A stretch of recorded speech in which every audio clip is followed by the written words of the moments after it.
ಈ ಗಾಡಿ ಇವತ್ತು ರಿಸ್ಟೋರೇಷನ್ಗೆ ಹೋಗ್ತಾ ಇದೆ. 10 ದಿನದಿಂದ ಮನೆ ಹತ್ರನೇ ನಿಂತಿತ್ತು ಗಾಡಿ.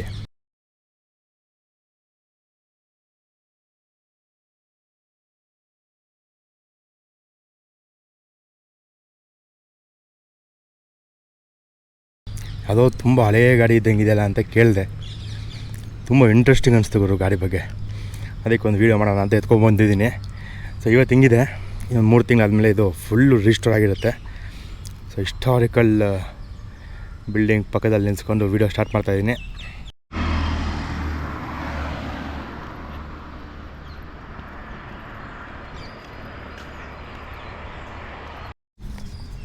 ಇದು Toyota Etios Liva GD.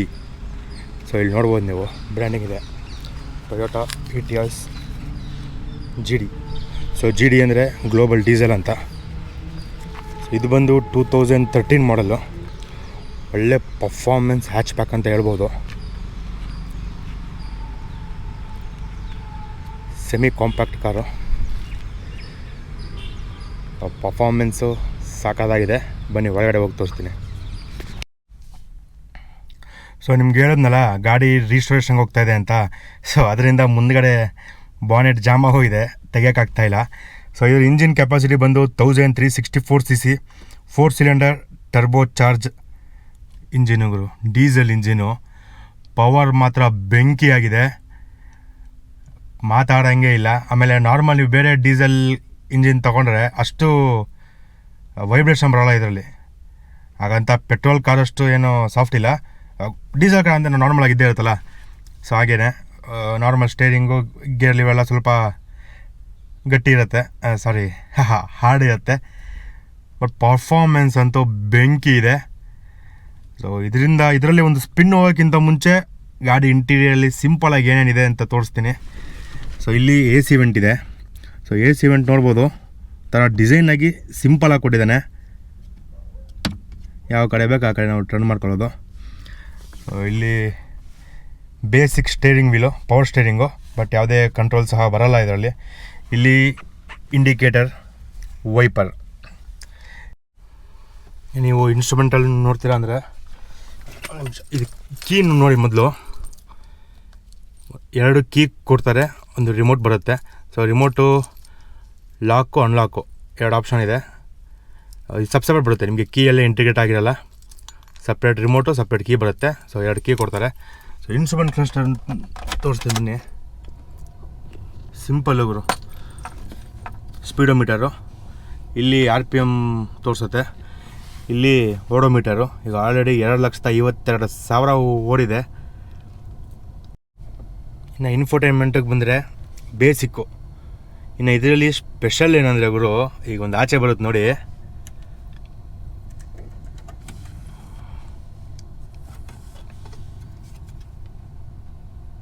So C D ಸಹ ಆಪ್ಷನ್ ಇದೆ ಇದರಲ್ಲಿ. ಹಳೆಯ ಮಾಡೆಲ್ ಆಗಿರೋದರಿಂದ ನೋಡ್ಬೋದು. ಒಳಗಡೆ ಹೋಯ್ತು, ಲೋಡ್ ಆಯಿತು.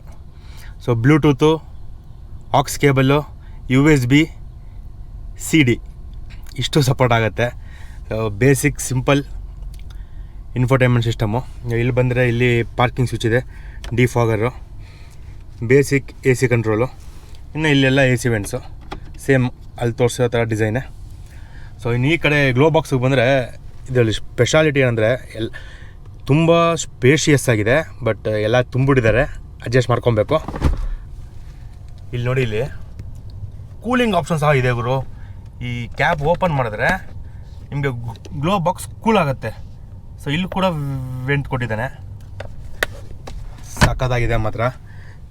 ಆಮೇಲೆ ಈ ಗಾಡಿ ಮಾಡಿರೋದು ಒಳ್ಳೆ ಫ್ಯೂಲ್ ಎಫಿಷಿಯನ್ಸಿಗೆ. ಸೊ ಈಗ ನಾನೊಂದು 2 ದಿನದಿಂದ ಓಡಿಸಿರೋ ಪ್ರಕಾರ 20-22 ಕಿಲೋಮೀಟರ್ ಮೈಲೇಜ್ ಬರ್ತಾಯಿದೆ. ಸೊ ಒಳ್ಳೆ ಮೈಲೇಜ್ ಗಾಡಿ. ಇಲ್ಲಿ ಚಾರ್ಜಿಂಗ್ ಪೋರ್ಟ್ ಕೊಟ್ಟಿದ್ದಾನೆ, ಇಲ್ಲಿ ನೀವು ಯೂಸ್ ಮಾಡ್ಕೊಬೋದು. ಆಮೇಲೆ ಇದರಲ್ಲಿ 5+1 ಗೇರ್ ಇದೆ. ಸೊ ರಿವರ್ಸ್ ಗೇರ್ ಮಾತ್ರ ಇದರಲ್ಲಿ ಸಖತ್ತಾಗಿ ಕೊಟ್ಟಿದ್ದಂಗೆ. ಇಲ್ಲೇನಿದೆ ನಾಬ್ನ ಮೇಲೆತ್ತಿ ರಿವರ್ಸ್ ಹಾಕಬೇಕು. ಸೊ ನೋಡ್ಬೋದು ನೀವು ಇಲ್ಲಿ ರಿವರ್ಸು. ಸೊ ಮತ್ತು ಈ ನಾಬ್ ಏನಿದೆ ಇದನ್ನು ಮೇಲೆತ್ತಿ ಫಸ್ಟ್ ಗೇರ್. ಸೊ ಈ ನಾಬಿಂದ ರಿವರ್ಸ್ ಯೂಸ್ ಆಗೋದು. ಬೂಟ್ ಸ್ಪೇಸ್ ಬಂದು 251 ಲೀಟರ್ ಇದೆ. ಸೊ ಮುಂದುಗಡೆಯಿಂದ ಸಹ ಓಪನ್ ಮಾಡ್ಬೋದು, ಲಿವರ್ ಇರುತ್ತೆ. 251 ಲೀಟರ್ ಡೀಸೆಂಟಾಗಿದೆ. ನೀವು ಊಫರು ಸ್ಪೀಕರ್ ಏನಾದ್ರು ಹಾಕ್ಸ್ಬಿಟ್ರೆ ಜಾಗ ಸಿಗೋಲ್ಲ ಅಷ್ಟೆ. ಸೊ ಈ ಸರ್ತಿ ಹೆಡ್ ಮೌಂಟ್ ತಂದಿಲ್ಲ. ಸೊ ಅದರಿಂದ ಹಿಂದ್ಗಡೆ ಸೀಟ್ಗೆ ಮೌಂಟ್ ಮಾಡಿ ರೈಡ್ ಎಕ್ಸ್ಪೀರಿಯೆನ್ಸ್ ಮಾಡೋಣ ಬನ್ನಿ ಹೇಗಿದೆ ಅಂತ. ಸೌಂಡ್ ಕೇಳಿಸ್ಕೊಳ್ಳಿ ಮೊದಲು.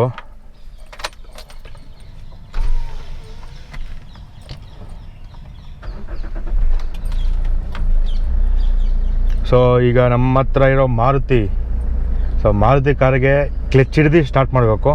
ಸೊ ಇದಕ್ಕೆ ಕ್ಲಚ್ ಹಿಡಬೇಕಾಗಿಲ್ಲ, ಕೀ ಟರ್ನ್ ಮಾಡಿದ್ರೆ ಆನ್ ಆಗುತ್ತೆ. ಸೌಂಡ್ ಕೇಳಿಸ್ಕೊಳ್ಳಿ.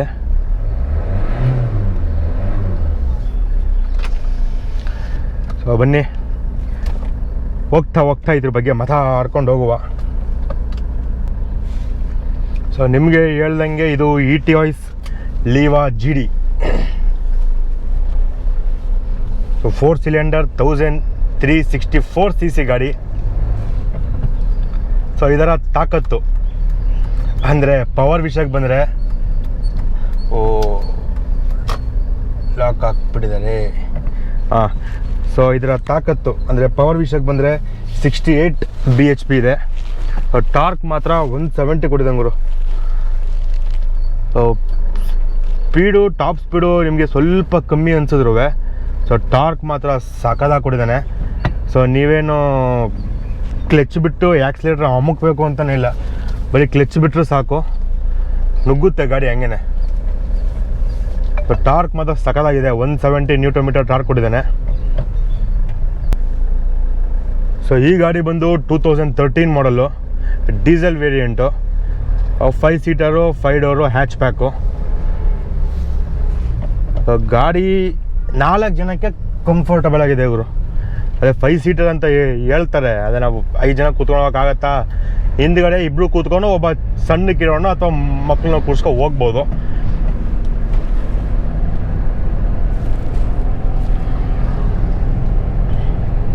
ಸೊ ಇದರ ಮೈಲೇಜು ನಾನು 2 ದಿನ ಓಡಿಸಿರೋದು, ಆಗಲೇ ಹೇಳ್ದಂಗೆ 20. ಸೊ ಸಿಟೀಲಿ ಓಡಾಡಿದ್ರೆ 20 ಅಂತೂ ಬಂದೇ ಬರುತ್ತೆ, ಓಡಿಸೋರ ಮೇಲೆ ಡಿಪೆಂಡು. ಇನ್ನು ಲಾಂಗಲ್ಲಿ ಹೋದರೆ ಒಂದು 110 ಕ್ರೂಸ್ ಮಾಡ್ಕೊಂಡು ಹೋಗ್ತೀರಾ ಅಂದರೆ ನಿಮಗೆ 22ರಿಂದ 23 ಅಂತೂ ಬರುತ್ತೆ. ಅಗೈನ್ ಅದು ಓಡಿಸೋರ ಮೇಲೆ ಡಿಪೆಂಡು, ಯಾರು ಓಡಿಸ್ತಾರೆ, ಹೇಗೆ ಓಡಿಸ್ತಾರೆ ಅಂತ. ನೀವು ಡೀಸೆಂಟ್ ಸ್ಪೀಡಲ್ಲಿ ಕ್ರೂಸ್ ಮಾಡ್ಕೊಂಡು ಹೋಗ್ತೀರಾ ಅಂದರೆ ಒಳ್ಳೆ ಮೈಲೇಜು. ಫ್ಯೂಯಲ್ ಎಫಿಷಿಯನ್ಸಿ ಮಾತ್ರ ಸಖತ್ತಾಗಿದೆ ಗಾಡೀಲಿ. ನಿಮ್ಗೇನು 2500 ಅಥವಾ 2000 RPM ಆದಮೇಲೆ ಆ ಟರ್ಬೋ ಓಪನ್ ಆಗೋ ಸೌಂಡು ಒಂದು ಸೈಲೆಂಟಾಗಿ ಹೋಗ್ತಿರೋ ಗಾಡಿ ಅನ್ನೋ ಸೌಂಡ್ ಕೇಳಿಸುತ್ತೆ. ಸೊ ನೀವು ಗ್ಲಾಸ್ ರೈಸ್ ಮಾಡಿ AC ಹಾಕ್ಕೊಂಡು ಹೋದ್ರೂ ಸೌಂಡ್ ನಿಮಗೆ ಫೀಲ್ ಆಗುತ್ತೆ, ಟರ್ಬೋ ಓಪನ್ ಆಗಿರೋದು. ಸೊ ಇಟಿಯೋಸ್ ನೀವು ನೋಡೋಕ್ಕೆ ಹೋದರೆ ಇದು 2010 ಬಂದಿರೋಂಥ ಗಾಡಿಗಳು. ಜಾಪನೀಸ್ ತೈಲ, ನಮ್ಮ ಜಾಪನೀಸ್ ಗಾಡಿ, ಜಾಪನೀಸ್ ಇಂಜಿನ್ನು. ಜಾಪನೀಸ್ ಇಂಜಿನ್ ಅಂದರೆ ಗೊತ್ತಲ್ಲ, ಪರ್ಫಾರ್ಮೆನ್ಸ್ ಅಂತೂ ಬೆಂಕಿ ಇರುತ್ತೆ. ಸೊ ಇದ್ರ ಇಂಜಿನ್ನೆಲ್ಲ ಜಪಾನಲ್ಲೇ ಆದರೂ ಕೂಡ ಅಸೆಂಬಲ್ ಆಗೋದು ನಮ್ಮ ಕರ್ನಾಟಕದ ಬಿಡದಿಲಿ. ಸೊ ಸದ್ಯಕ್ಕೆ 2023ಯಲ್ಲೇನೋ ಡಿಸ್ಕಂಟಿನ್ಯೂ ಆಗಿದೆ ಇಟಿಯೋಸು.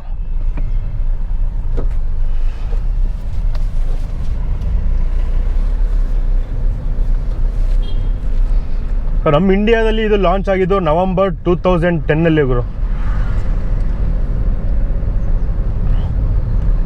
ಇದನ್ನು ಕಮರ್ಷಿಯಲ್ಗೆ ಅಂತಲೇ ರೆಡಿ ಮಾಡಿ ಬಿಟ್ಟಿರೋ ಥರ ಇದೆ.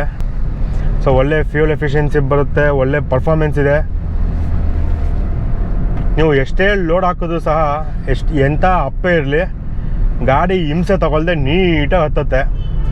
ಸೊ ಡೀಸೆಲ್ ಗಾಡಿ ಓಡಿಸಿರೋ ಗೊತ್ತಿರುತ್ತೆ ಅದ್ರ ಪವರ್ ಏನು ಅಂತ, ಅದು ಇಟಿಯೋಸ್ ಓಡಿಸಿರೋವಂತೂ ಸಾಕಾದಾಗೆ ಗೊತ್ತಿರುತ್ತೆ. ಸೊ ಇದು ಬಂದು 2013 ಮಾಡಲ್ ಅಂತ ಹೇಳಿದೆ. ಆಗ ಇದರ ಪ್ರೈಸ್ ವ್ಯಾಲ್ಯೂ ಅಂದರೆ ನನಗೂ ಅಷ್ಟು ಗೊತ್ತಿಲ್ಲ, ಕೇಳಿರೋ ಪ್ರಕಾರ 4.8ಇಂದ 6.57 ಲ್ಯಾಕ್ವರೆಗೂ ಇತ್ತು ಅಂತ ಹೇಳಿದರು. ಯಾರ ಹತ್ರ ಕಾರ್ ತೊಗೊಂಡು ಅವರು ಈ ಗಾಡಿ ಲಾಂಚ್ ಆದಾಗ 9 ವೇರಿಯಂಟಲ್ಲಿ ಲಾಂಚ್ ಆಗಿತ್ತು. ಸೊ 1197 cc ಇಂದ 1490 cc ವರೆಗೂ. ಸೊ ಇಷ್ಟು ಒಂದು 300 cc ಹೆಚ್ಚು ಕಮ್ಮಿಲಿ 9 ವೇರಿಯಂಟು. ಕಲರ್ ಸ್ಕೀಮ್ ಆಗಿರ್ಬೋದು, ಪೆಟ್ರೋಲ್ ಆಗಿರ್ಬೋದು, ಡೀಸೆಲ್ ಆಗಿರ್ಬೋದು, ಈ ಥರ 9 ವೇರಿಯಂಟಲ್ಲಿ ಗಾಡಿ ಲಾಂಚ್ ಆಗಿತ್ತು. ಸೊ ಈ ಗಾಡಿದು ಗ್ರೌಂಡ್ ಕ್ಲಿಯರೆನ್ಸ್ ಏನಿದೆ 170 mm ಇದೆ ಅಷ್ಟೇ. ಒಂದು ನಾರ್ಮಲ್ ಹಂಪ್ಸ್ನ ನೀವು ದಾಟ್ಬೋದು, ಅಥವಾ ಒಂದು ಸಿಂಪಲ್ ಆಫ್ ರೋಡಿಗೆ ನೀವು ತೊಗೊಂಡು ಹೋಗ್ಬೋದು. ಸೊ ಇಲ್ಲ ಅಂದರೆ ಸ್ವಲ್ಪ ಹಂಪ್ಸ್ ಜಾಸ್ತಿ ಇತ್ತು ಅಂದರೆ ನೀವು ಹಿಂಗೆ ಕ್ರಾಸಾಗಿ ಹತ್ತಿಸ್ಬೇಕಾಗತ್ತೆ. ಆಹಾ, ನಮ್ಮ ಚಾಮುಂಡಿ ಬೆಟ್ಟ ಏನು ಸಗದಾಗಿ ಕಾಣಿಸ್ತಾ ಇದೆ. ಸೊ 170 mm ಒಂದು ಡೀಸೆಂಟ್ ಗ್ರೌಂಡ್ ಕ್ಲಿಯರೆನ್ಸು. ಅದೇ ದೊಡ್ಡ ದೊಡ್ಡ ಹಂಪ್ಸಲ್ಲಿ ಹತ್ತಿಸುವಾಗ ಸ್ವಲ್ಪ ನೋಡ್ಕೊಂಡು ಹತ್ತಿಸ್ಬೇಕಾಗತ್ತೆ. ಸಬ್ ಕಾಂಪ್ಯಾಕ್ಟ್ ಕಾರ್ ಅಲ್ವಾ, ಸ್ವಲ್ಪ ಗ್ರೌಂಡ್ ಕ್ಲಿಯರೆನ್ಸ್ ಕಮ್ಮಿನೇ ಇರುತ್ತೆ. ಗಾಡಿ ಓಡಿಸ್ಬೇಕಾದ್ರೆ ಪವರ್ ಅಂತೂ ಗುರು ಸಾಕಾದಾಗ ಫೀಲ್ ನೋಡಿ. ಆಕ್ಸಿಡೆಂಟ್ ಮೇಲೆ ಕಾಲು ಮರ್ದು ಸಾಕು, ಹಂಗೆ ನುಗ್ಗುತ್ತೆ ಗಾಡಿ. ಅಬ್ಬೋ,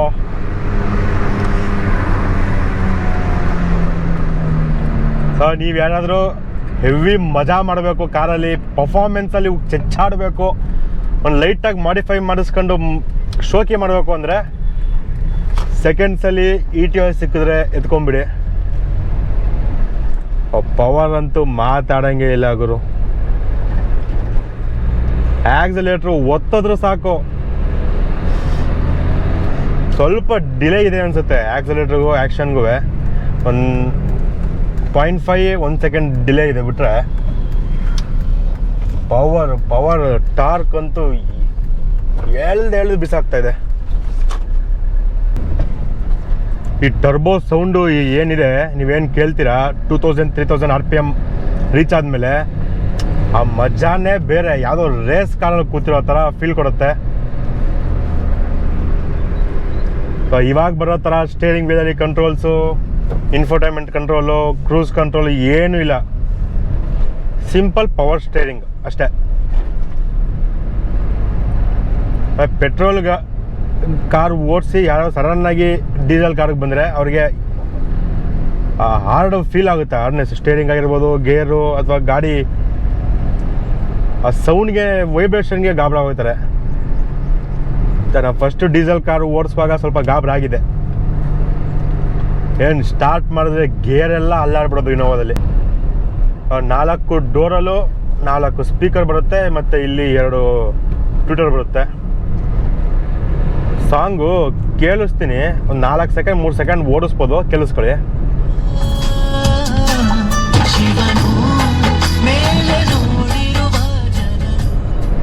ಇಷ್ಟೇ. ಇನ್ನೊಂದು ಸ್ವಲ್ಪ ಓಡಿಸ್ಬಿಟ್ರೆ ಕಾಪಿ ರೈಟ್ ಬಂದ್ಬಿಟ್ಟು ವಿಡಿಯೋ ಬ್ಲಾಕ್ ಆಗಿಬಿಡುತ್ತೆ, ಕ್ಷಮಿಸಬೇಕು.